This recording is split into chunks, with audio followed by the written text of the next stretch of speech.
Namaskar Raiz, welcome to Vivid Vlogs. আজি ৰাতিপুৱা সোনকালে উঠি বাহিৰলৈ চাইছোঁ ইমান চোকাকৈ ৰ'দজাক ওলাইছে। ফ্ৰেছ হৈ পানী এগিলাছ খাই ল'লোঁ। খাই পেলাই আজি যিহেতু স্বাধীনতা দিৱস, তো হাজবেণ্ডৰ অফিচত সোনকালে মাতিছে। তো ময়ো ভাবিলোঁ নতুন কিবা এটা বনাবলৈ ট্ৰাই কৰোঁ। ইমান কষ্ট কৰি বনাইছোঁ যেতিয়া ফটোশ্বুটটো কৰিবই লাগিব ন মিঠাইটোৰ লগত। তেনেকৈ আপোনালোকেও বনাব পাৰে। চুজি আৰু গাখীৰ দি বনাইছোঁ। তাৰপাছত সেইদিনাখন জিঅ' মাৰ্টলৈ যাওঁতে ট্ৰাই কালাৰ পাস্তাটো দেখিলোঁ, বোলো ইণ্ডিপেণ্ডেঞ্চ ডে দিনা বনাই খাম। তাকে এতিয়া বনাই লৈছোঁ অকণমান। এনেকৈ পানী দি পাস্তাটো উতলাই, বৰ সৰু সৰু পিছে, কিন্তু খাবলৈ ভালেই আছিলে। এয়া হৈ গ'ল মোৰ পাস্তা ৰেডি।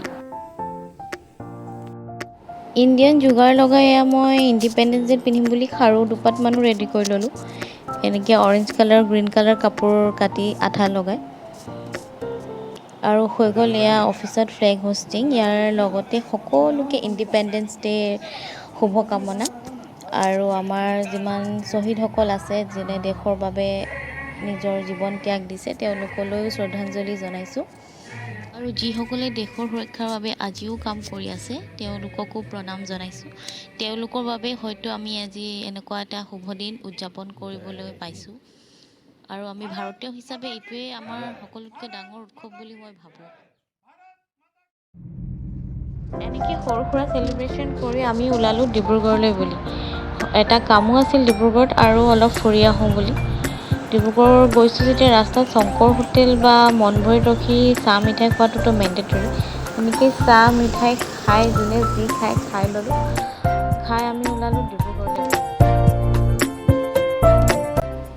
ডিব্ৰুগড়লৈ গৈছোঁ যেতিয়া চবেই যোৱা HM ৰিজৰ্টলৈ আমিও গ'লোঁ। চবৰ ফটো ভিডিঅ'ত দেখি আছোঁ, চাওঁচোন বোলো। কিন্তু সঁচাকৈ ধুনীয়া ৰিজৰ্টখন। এনেকৈ ভিতৰৰ ফালে আপুনি গেটেদি সোমাই আপোনাৰ ধুনীয়া পাৰ্কিং স্পেচ আছে। আপুনি গাড়ী লৈ যায়, বাইক লৈ যায়, ধুনীয়াকৈ আপুনি পাৰ্কিং কৰি ৰাখি ফুৰিব পাৰিব। এই বিল্ডিংটোতে তেওঁলোকৰ ফুডিং এণ্ড লজিঙৰ ব্যৱস্থা আছে। কিবা গেষ্ট আহিলে হয়তো ইয়াতে থাকিব পাৰিব। বিল্ডিংটোৰ ভিতৰত তেনেকৈ যোৱা নহ'ল। আৰু ৰিজৰ্টখন সঁচাই বহুত ধুনীয়া। কালি ইণ্ডিপেণ্ডেঞ্চ ডে' বুলি বৰ ধুনীয়াকৈ ডেক'ৰেশ্যন কৰা আছিল। আমি সোমাওঁতে গেটত এণ্ট্ৰি এটা ল'লে 500কৈ, যোনটো আপোনাৰ ফুড বিল বা তেওঁলোকে কালি বাফেট এৰেঞ্জ কৰিছিলে, তাত আপোনাৰ এডজাষ্ট কৰি দিম বুলি ক'লে। আৰু এনেকৈ ভিতৰদি সোমাই গ'লে বৰ ধুনীয়াকৈ ডেক'ৰেশ্যন কৰা আছিল কালি ইণ্ডিপেণ্ডেঞ্চ ডে' হোৱাৰ বাবে। এনেকৈ আমি ভিতৰত গৈ থাকোঁতে অলপ মিউজিক শুনি পালোঁ। তেতিয়া গম পালোঁ যে তেওঁলোকে কনচাৰ্টটো কিবা এৰেঞ্জ কৰিছে। আৰু এইটো হৈছে ৰেষ্টুৰেণ্ট এৰিয়া। কালি এইটোত ভেজ বাফেট দিয়া আছিলে। ভেজৰ ফালে বাৰু বৰকৈ চোৱা নহ'ল, বাহিৰৰ পৰাই চাই গুচি আহিলোঁ, যিহেতু ভেজ ইমান খোৱা নহয়।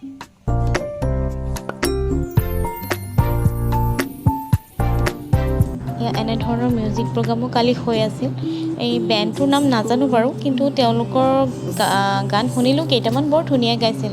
কোনোবাই যদি চিনি পায় জনাবচোন কমেণ্ট কৰি।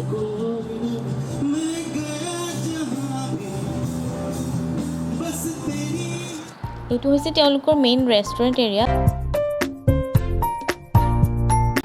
ৰেষ্টুৰেণ্টৰ ভিতৰেদি এনেকৈ সোমাই গ'লে আপোনালোকে বাহিৰৰ ফালে দেখিব বৰ ধুনীয়া ডাঙৰ এৰিয়া এটা আছে। তাত আপোনাৰ ৱাটাৰ ফাউণ্টেইন আছে। সঁচাই বহুত ধুনীয়া। মই বৰ এক্সপেক্ট কৰা নাছিলোঁ ইমান ডাঙৰ হ'ব বুলি, কিন্তু মই এক্সপেক্ট কৰাতকৈ বহুত বেছি ডাঙৰ ৰিজৰ্টখন। আৰু এইটো হৈছে ৰেষ্টুৰেণ্টৰ এৰিয়া, য'ত আপোনাৰ ভিতৰত বহি আপোনালোকে খাব পাৰিব।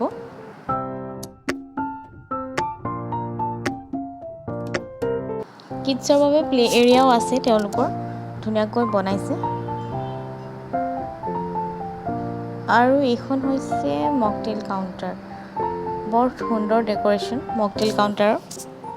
আৰু তাৰ ফ্ৰণ্টত বহি আপোনালোকে ধুনীয়াকৈ প্লেচ আছে, খাব পাৰিব। আমি খোৱাৰ ভিতৰত বেবিকৰ্ণ, আপোনাৰ উইংছ এণ্ড পিজ্জা অৰ্ডাৰ কৰিছিলোঁ। কালি যিহেতু লিমিটেডেই মেনু আছিল, ইমান ক্ৰাউড হোৱাৰ কাৰণে। আৰু ফুড কোৱালিটি মই ভালেই পালোঁ, আৰু প্ৰাইচটো ৰিজনেবলে আছিল। ইমান ডাঙৰ ৰিজৰ্ট, প্ৰাইচটো অলপ এক্সপেঞ্চিভ হ'বই। এখন পল্টন বজাৰৰ পৰা আপোনাৰ 5 কিলোমিটাৰমান দূৰত মাইজানৰ ফালে আছে। বৰ ধুনীয়া, আপোনালোকে গৈ চাব। আৰু এইটো যিহেতু মোৰ ফাৰ্ষ্ট ভিডিঅ', গতিকে আপোনালোকে চাই কেনেকুৱা পালে জনাব। আৰু যদি ভাল পাইছে মোৰ চেনেলটো ছাবস্ক্ৰাইব কৰিব আৰু লাইক এটা কৰিবলৈ নাপাহৰিব। Thank you so' much.